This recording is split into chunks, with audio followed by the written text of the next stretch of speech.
Hello, I'm John Mamias, executive producer at CD Projekt Red in Warsaw, and today this is our first dev diary for The Witcher 2 Assassins of Kings on Xbox 360.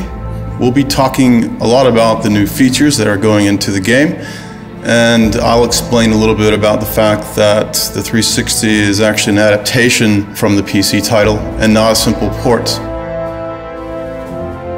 What we mean by adaptation is to effectively rebuild the game so that it feels native to the console. We've rewritten the renderer and created a new rendering pipeline so that we can achieve much better performance with the same fidelity as in the PC version. We're also implementing a new intelligent camera system, new controls, a new targeting system, and a more console-friendly user interface. We're also adding significant new content and other features. We took special effort to beef up the game for the Xbox release. We're in this great situation where we already had the game out there and people experienced it, and we have a lot of community feedback, and we want to put all this into this game and make it better. Especially it's very complex story. We want everyone to understand it. That's why we beefed up especially the final chapter of the game. We've put in some additional events, additional sub-quests, so that the story develops in the way we've imagined it, like the first time. In our game, you take a role of the Witcher, and the Witcher is like a professional monster slayer. He's like a hired mercenary, but trained specially to finding monsters. He's like the ultimate warrior in this world.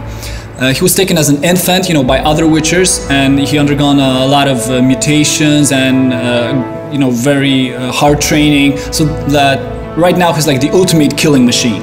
You're not just some any Witcher, you're Geralt of Rivia, and Geralt of Rivia is a character with its own story, with its own background. He's a guy that is famous in the Northern Kingdoms, but for some reason he died, and everyone thought he was dead, but now he's back among the living. But the circumstances of his return are clouded with mystery, because he has amnesia and he forgot, how he came back. When Geralt faces the assassin who takes the life of one of the most important kings of the North, is the moment where your past gets to you, and it's the beginning of your journey. In addition to an epic story, the game features complex combat system that combines intense dynamic action with tactical choices.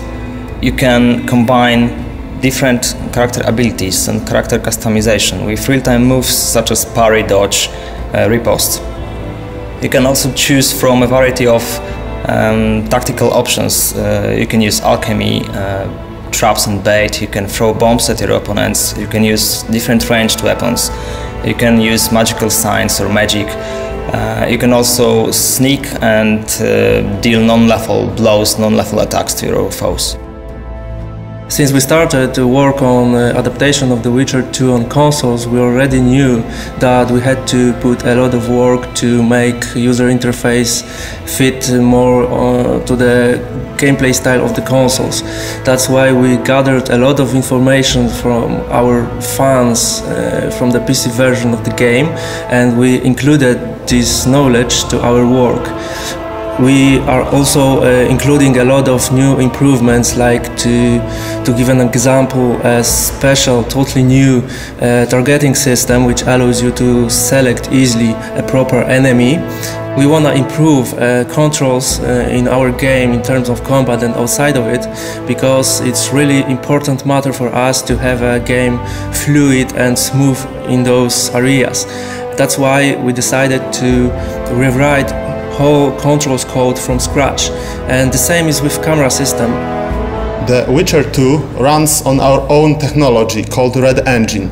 We decided to develop it because we wanted to achieve unlimited creative and artistic freedom. We wanted to give our designers and artists tools to create the world of Witcher just the way they seen it. The combination of a unique art direction and a powerful engine such as the Red Engine really helps in creating a modified environment that both looks and feels unique. The Witcher 2 will be one of the best looking titles to come out to Xbox 360. It's important to note that everything we're doing for the Xbox version will also be delivering for the PC version, and there's some important new additions and enhancements that we haven't talked about today that we'll be announcing later in the year.